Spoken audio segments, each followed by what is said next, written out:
But until then, it's going to be pretty nice tomorrow. Temperatures should climb to the 60s tomorrow under plenty of sunshine, even the 70s on Thursday. But then that front arrives on Friday, and this is the kicker. It's going to get cold quickly on Friday. Temperatures are going to fall into the 40s with wind gusts up to 40 miles per hour. It'll feel more like it's in the 20s and 30s. And on top of that, guys, we've got a late season freeze on Saturday and Sunday morning to deal with. Late season meaning that we usually see our average last freeze on February 24th.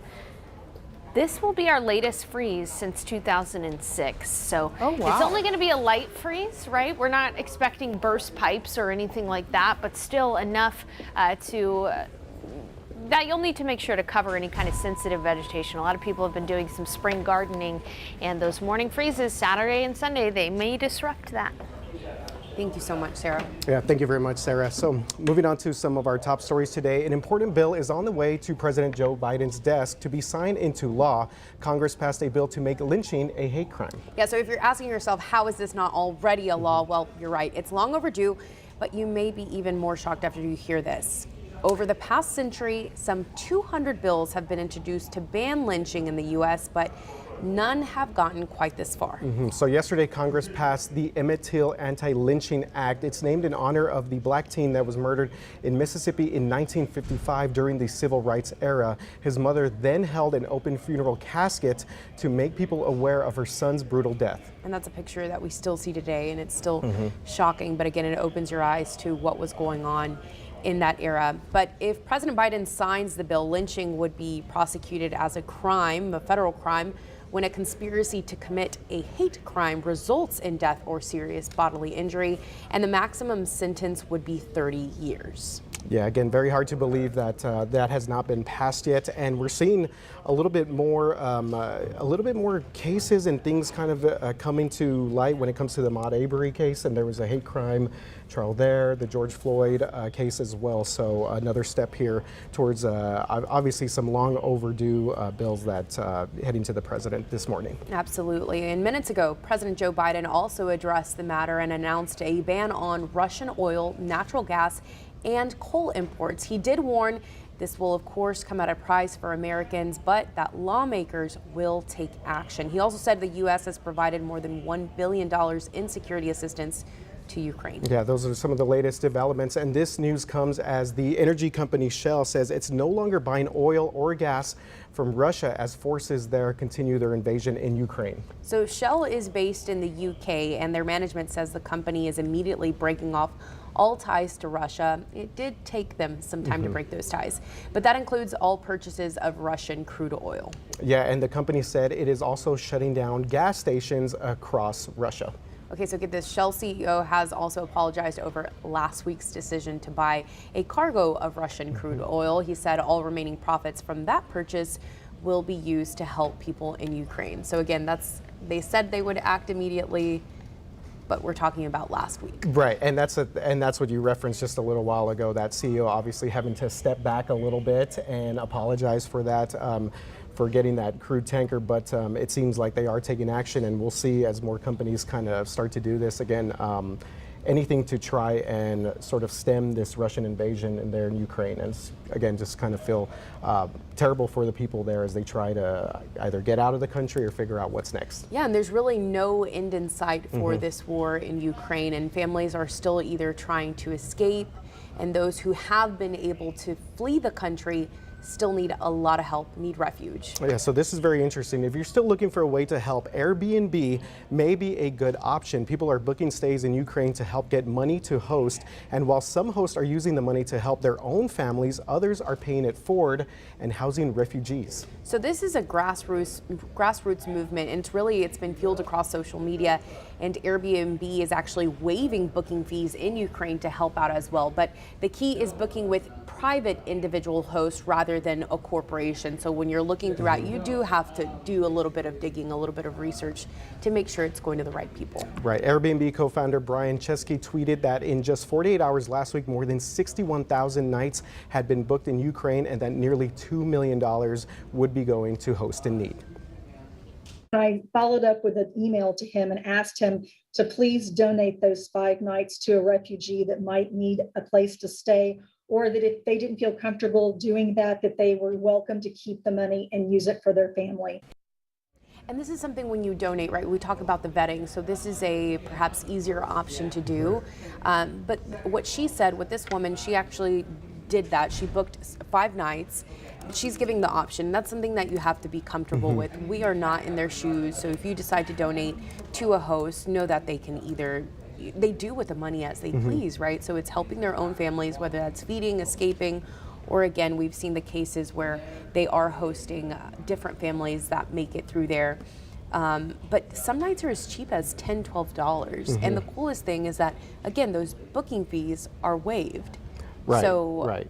you can add an additional night or two what you would have spent with those booking fees for Airbnb. So Yeah. that's a great option there. And it's all going to a great cause to help those people. And you know, the other thing I find interesting is just kind of mixing Airbnb into this and seeing how, like, digitally and this sort of like social sort of movement, as we mentioned, a grassroots movement, really to kind of help people out, and how you may be thousands of miles away, but just being able to book some of these rooms may be able to really help these people out there. Yeah.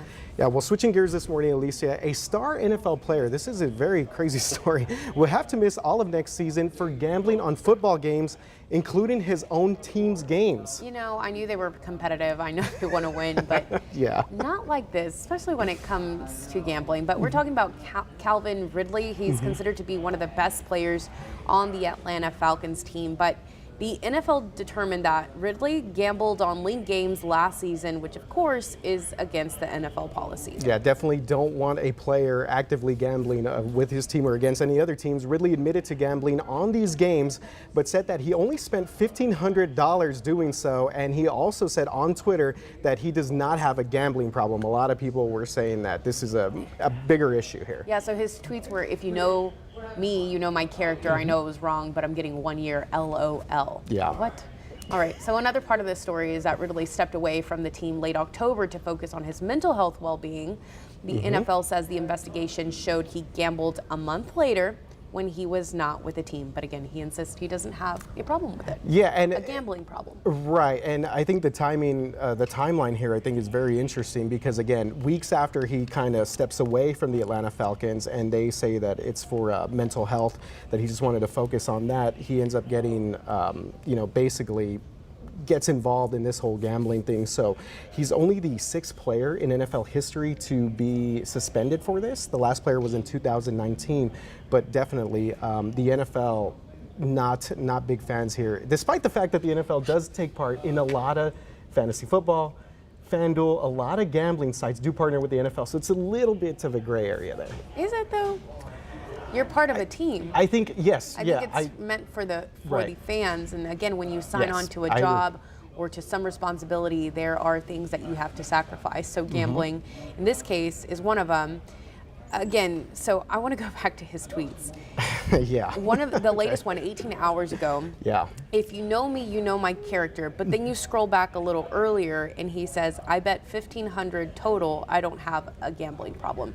So he's making light of the situation. So is he really taking responsibility? Does he really feel bad? Does he really care? And I think in another tweet, he even said something to the effect of, well, you know, it just gives me another year to rest up and work out and just basically not have to lose a year. Now, he is under contract, so by all accounts, he's still going to get paid, just suspended for next season. So that's probably why he doesn't. He's got his money already. Exactly. Yeah, but I know I was wrong, but I'm getting 1 year. LOL.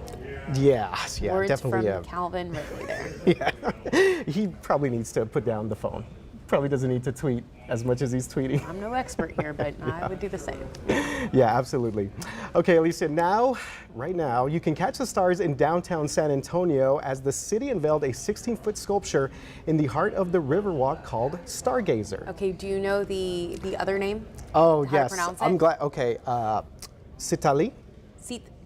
Citlali. Citlali. Okay, Citlali. Yes, I'm glad you brought that up because we wanted to discuss this. Stargazer Citlali is made by Mexican artist Pedro Reyes and located on the river between the shops at River Center and the Gonzalez Convention Center, the And Henry B. Gonzalez Convention Yes, Center. yes, and you can't miss this sculpture at all because it is obviously we mentioned 16 feet tall. It consists of a woman sitting holding a marble star in between her fingers and gazing at it. The sculpture was made with more than 80 pieces of Mexican volcanic stone. And let's go back to the name. Yes. So Citlali means star, which is why it's a stargazer statue. And that's in the language of Nahuatl. See that? Nahuatl. Yeah, I'm glad. complicated. Yes, I was gonna try. That's I was an gonna try and indigenous pronounce language, it. and it's also. based, Yes. originated from Mexico City area. Right, from the Aztec Empire, from Mesoamerican empires. I remember doing, when we went down to the pyramids for our Day of the Dead coverage and learning all about the Nahuatl language and the Nahuatl. people there and how really they had established these civilizations prior to even the Aztec civilization and obviously the Spaniards coming over. So I'm glad we brought it up because it means star. That's what it stands for in Nahuatl. So very Did you cool, know very cool meaning there. That even though this is an indigenous language, that there are still people in Mexico City that speak, or other parts of the country or the world really, that still speak Nahuatl. Yeah, very Isn't that interesting amazing? stuff. Yeah, absolutely. Very, very cool stuff. Well, just wanted to kind of take a quick look at some Facebook comments, and most people here commenting about the weather. Candace Sandoval says she is ready for summer, Alicia. I think we all are with this crazy weather going Let me tell you, you're gonna have to wait a little longer. Yeah, that is true. What did Sarah? You're right here. 40s on Friday. Okay. 40s. So Candace, sorry, but Yeah. you're gonna have to wait a little Yeah. longer. We'll get there though, and then people may complain when it's like 110. Well, always. But that is crazy to believe that I would be so sad if I was on spring break right now and Bummer. Yeah. no river tubing. None of my favorite. Yeah, my favorite activity. One of them during my time up in San Marcos, and you're right. People maybe just going to the zoo or just hanging out. Maybe families had some things planned outside, outdoors, and it's been kind of a bummer.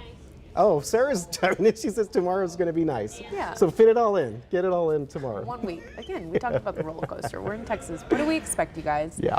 Well, we thank you for tuning in. We'll see you tomorrow right here at 11 a.m. Have a good day.